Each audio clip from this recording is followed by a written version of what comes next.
Thank you for the brief introduction, sir. First of all, at the outset, I say thanks for calling me to have words to share my experience with on behalf of Government of India, Ministry of Environment, Forest and Climate Change. The topic given to me is the government initiative for strengthening environmental governance and access to justice. So accordingly, I will briefly discuss about the role of Ministry of Environment, Forest and Climate Change, and some of the important steps taken by the ministry for strengthening the environment and conservation of the earth and access to the justice. So can I have the PPT? Bilingual, right? Yeah. Next slide. तो ये ministry का एक mandate है कि एक policy formulation होता है, environmental regulations हम करते हैं, कंप्लायंस मॉनिटरिंग होता है, पॉल्यूशन प्रिवेंशन एंड कंट्रोल होता है, conservation of natural resources and climate change sustainable development होता है. इस पे ब्रीफली मैं ये कहना चाहूँगी, जैसे EIA नोटिफिकेशंस हैं, CRZ नोटिफिकेशंस हैं, ESZ नोटिफिकेशंस हैं, ये सारी जो सब और नोटिफिकेशंस हैं ये एनवायरनमेंट प्रोटेक्शन एक्ट के तहत बनती है. मंत्रालय का काम सिर्फ इन पॉलिसीज़ को बनाना नहीं है, बट ये बनाने के बाद जो एनवायरमेंटल क्लियरेंसेस, जो फॉरेस्ट क्लियरेंसेस और बाकी क्लियरेंसेस देते हैं वाइल्ड लाइफ प्रोटेक्शन एक्ट के तहत, उन क्लियरेंसेस में जो कंडीशंस इम्पोज होती हैं वो उसका कंप्लायंस हो रहा है क्या, मॉनिटरिंग करते हैं इसके लिए. फिर जो CPCB और SPCB CTO और CTE ग्रांट करते हैं before the start of the project, तो उसके लिए भी उनके जो कंडीशंस इम्पोज होती है उनका भी प्रॉपरली मॉनिटरिंग होता है. फिर कंजर्वेशन एंड नेचुरल रिसोर्सेज के लिए मैं ये कहूँगी कि we have forest conservation act, जिसको हम अभी क्या नाम फॉरेस्ट कंजर्वेशन एक्ट और वाइल्ड लाइफ प्रोटेक्शन एक्ट है, उसमें भी जो क्लियरेंसेस दिए जाते हैं, like for under section 2 of the forest clearance conservation act, जो डाइवर्जन ऑफ फॉरेस्ट लैंड होती है उसमें जो कंडीशंस दी जाती हैं उसका भी कंप्लायंस ठीक से हो रहा है कि नहीं, उसका भी मॉनिटरिंग होता है एट द स्टेट लेवल. जैसे कि वाइल्ड लाइफ प्रोटेक्शन एक्ट में भी जो NBWL क्लियरेंसेस दिए जाते हैं उसमें जो भी कंडीशंस हैं वो भी प्रॉपरली फॉलो हो रहा है या नहीं, उसका भी मॉनिटरिंग होता है. और अगर कोई वायलेशन दिखा तो उसमें भी उन प्रॉपर एक्शन लिया जाता है under section 5 of the environment protection act और फिर फॉरेस्ट क्लियरेंस और वाइल्ड लाइफ प्रोटेक्शन एक्ट के तहत. क्लाइमेट चेंज और सस्टेनेबल डेवलपमेंट के लिए भी डिफरेंट पॉलिसीज मिनिस्ट्री इशूज़ कर रहे हैं. Next slide. सो ये सब काम करने के लिए जो एनवायरमेंटल गवर्नेंस है वो क्या क्या है, वो ये है कि एनवायरनमेंट प्रोटेक्शन एक्ट के तहत जैसे मैंने अभी बताया कि EIA नोटिफिकेशन 2006 बना हुआ है, CRZ नोटिफिकेशंस हैं और आपके ESZ नोटिफिकेशंस हैं. CRZ नोटिफिकेशंस वो होते हैं, सपोज कोई प्रोजेक्ट अगर इंडस्ट्री अगर कोस्टल एरिया में उसका इस्टेब्लिशमेंट करना है तो उसके लिए जो रेगुलेटेड एक्टिविटीज़ है वही कर सकते हैं, लेकिन फर्दर पहले उसका एग्जामिनेशन करना पड़ता है कि प्रॉपर वो इंडस्ट्री वहाँ पे इस्टेब्लिश होने के लिए पर्टिकुलर वो जगह फिट है या नहीं है. अगर ऐसा नहीं है तो फिर रिजेक्शन हो जाता है और फिर आगे भी क्लियरेंसेस में उनको प्रॉब्लम आती है. अकॉर्डिंगली अगर कोई पर्टिकुलर प्रोजेक्ट, ये तो सिर्फ मैंने EC और CRZ की बात बताई, इसके अलावा ये भी हो सकता है कि कोई वाइल्ड लाइफ सेंचुरी के पास में है या फिर ESZ जो इको सेंसिटिव जोन है उसके अगर पास में है तो उनके भी अलग अलग क्लियरेंसेस होते हैं. सो मोटा मोटी मैं ये कह सकती हूँ कि अगर कोई प्रोजेक्ट है उसमें इन्वायरमेंटल क्लियरेंस लगता है, फॉरेस्ट क्लियरेंस लगता है, CRZ क्लियरेंस लगता है, वाइल्ड लाइफ क्लियरेंसेस लगता है, और जहाँ पे ये क्लियरेंसेस की ज़रूरत नहीं है वहाँ पे CPCB और SPCB से CTO और CT लेने पड़ते हैं under water act and air act. दूसरा जो मैंने अभी बताया वो कवर करता है, जो CPCB और SPCB है वो पोल्यूशन कंट्रोल के लिए. इनका काम सिर्फ CTO और CTA ग्रांट करना नहीं है, बट इसका मॉनिटरिंग भी करना है. कोस्टल प्रोटेक्शन के लिए जैसे मैंने बताया CRZ नोटिफिकेशंस है, 1991 का नोटिफिकेशन है जिसमें अभी सिर्फ मॉनिटरिंग हो रही है. 2011 का नोटिफिकेशन है और 2019 का नोटिफिकेशन है। उसके बाद फॉरेस्ट कंजर्वेशन एक्ट, जो अभी जिसका नाम है वन संरक्षण एवं संवर्धन अधिनियम 1980, जो अभी 2023 में अमेंडमेंट हुआ है, उसके तहत section 2 of forest conservation act में for non forestry purposes state government proposal भेजता है सेंट्रल गवर्नमेंट को for the diversion of forest land, जिसमें एक केस भी हुआ था लफार्ज नाम का, जिसमें फॉरेस्ट क्लियरेंस स्टेज 1 लेना होता है, फिर उसके बाद एनवायरमेंटल क्लियरेंस मिलता है और उसके बाद स्टेज 2 क्लियरेंस मिलता है। उसके पहले कोई भी प्रोजेक्ट प्रपोनेंट उस फॉरेस्ट एरिया में कोई भी एक्टिविटी नहीं कर सकते। फिर वाइल्ड लाइफ एंड बायोडाइवर्सिटी से भी क्लियरेंसेस लेना पड़ता है। बायोडाइवर्सिटी एक्चुअली क्लियरेंस नहीं देता, बट वो एक स्टडी करता है कि the particular area is suitable for the project और नॉट। वहाँ पे कोई ऐसी स्पीसीज़ नहीं है जो एंडेंजर्ड स्पीसीज़ है जो वहाँ पे इस्टेब्लिश करने से, इंडस्ट्री इस्टेब्लिश करने से वैनिश हो जाएगी, तो वो एक फैक्टर बायोलॉजिकल डाइवर्सिटी एक्ट के अंदर, मंत्रालय के अंदर जो बायोडाइवर्सिटी डिवीजन है वो ये चेक करता है। वाइल्ड लाइफ प्रोटेक्शन एक्ट के तहत NBWL दिए जाते हैं, उसके लिए एक स्पेशल अथॉरिटी है at the central level and at the state level also. Next, फिर ये जो इंस्टीट्यूशनल फ्रेमवर्क है, अब ये सारे क्लियरेंसेस की तो मैंने बात की, लेकिन ऐसा नहीं है कि मिनिस्ट्री अकेले इसके लिए रिस्पॉन्सिबल है। उनके अंदर अंडर अलग अलग इंस्टीट्यूशंस है और अथॉरिटीज़ है। लाइक MOFCC का मेन काम है फॉर्मुलेशन करना, पॉलिसी फॉर्मुलेशन करना, रेगुलेट करना इंडस्ट्रीज़ को, कंप्लायंस या मॉनिटरिंग करना, कंजर्वेशन करना। उसके बाद जहाँ पे पोल्यूशन की बात आती है, उसके लिए CPCB और सेंट्रल पोल्यूशन कंट्रोल बोर्ड और स्टेट पोल्यूशन कंट्रोल बोर्ड है, जो कि water act and air act के तहत कॉन्स्टिट्यूट हुए हैं। उनका मेन काम है CTO और CTE देना, उसके अलावा मॉनिटरिंग करना जो कंडीशंस इम्पोज हुए थे। उसके बाद SIA, that is state impact assessment authority, और SEAC, state impact assessment committee, ये जो होते हैं ये दो अथॉरिटीज़ हैं जो स्टेट लेवल पर है, जो कि एनवायरनमेंट प्रोटेक्शन एक्ट के तहत ही कॉन्स्टिट्यूट हुए हैं।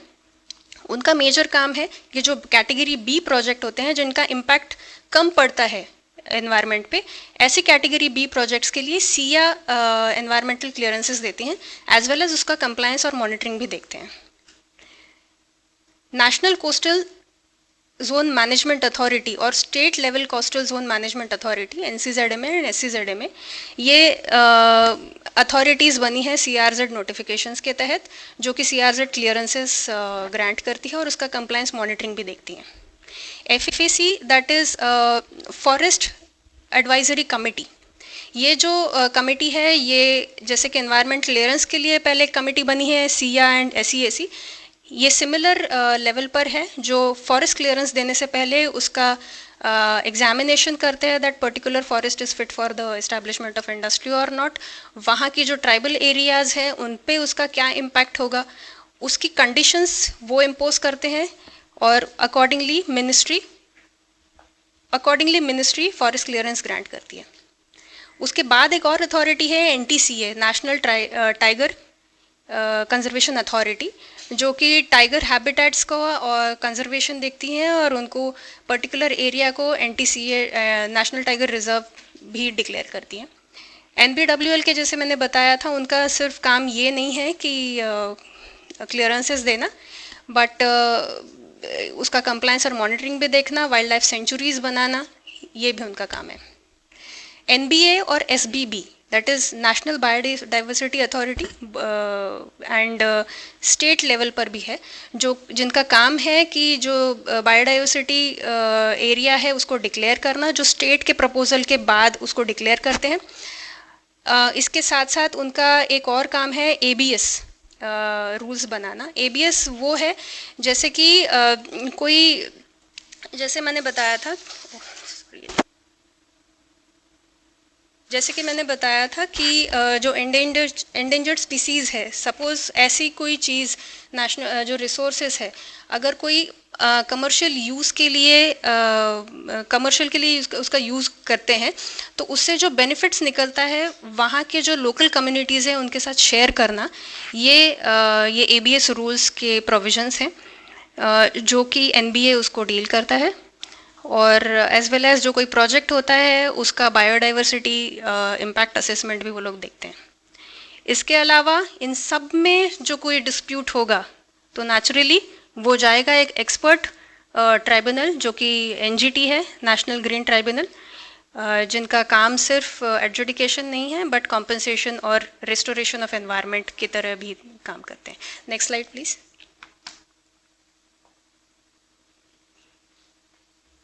Next slide. Just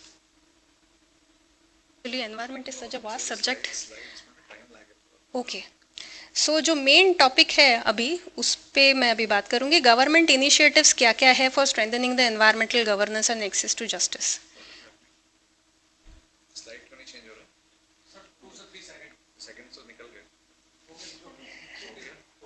right, change हो गया।